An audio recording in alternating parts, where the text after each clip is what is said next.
Kathy Oxler has given her 2 minutes to Brian Saulsberry. Saulsberry, you have 4 minutes. State your name and address for the record, sir.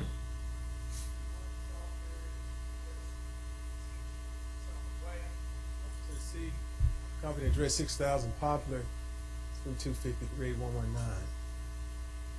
First of all, Chair, honorable council members, thank you for your time.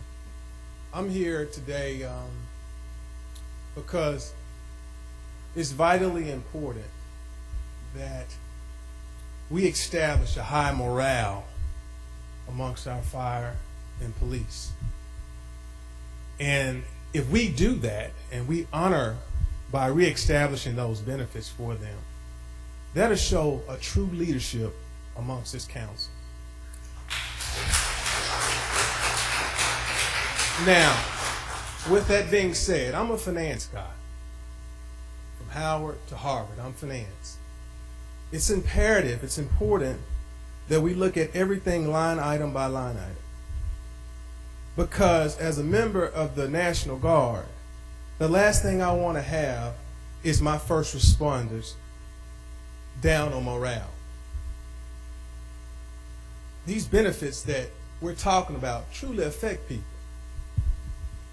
And what's so interesting, prior to even getting to the point of just benefits, all of us understand that when you have insurance, you still have additional responsibilities. It doesn't cover all the medical anyway. Medicine and trips to the doctor, all of these things are costs, real costs. So we need to look at where is mismanagement taking place.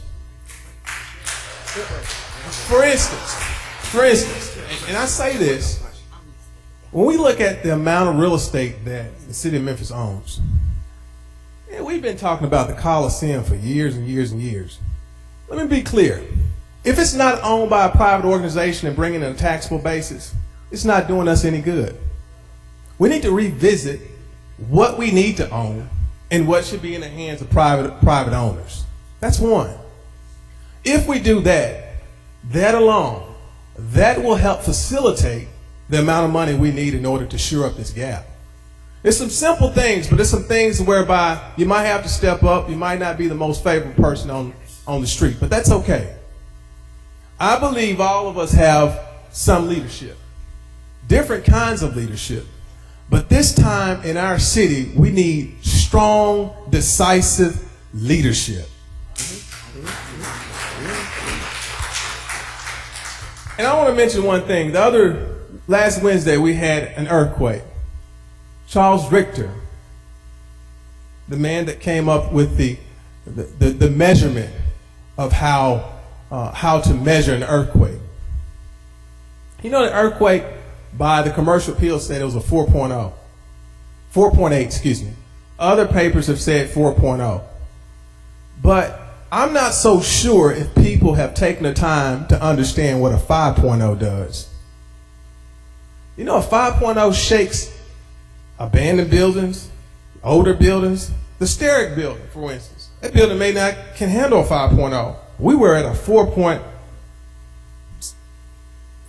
We'll just give it that. Someone said 4.8, someone said 4.0.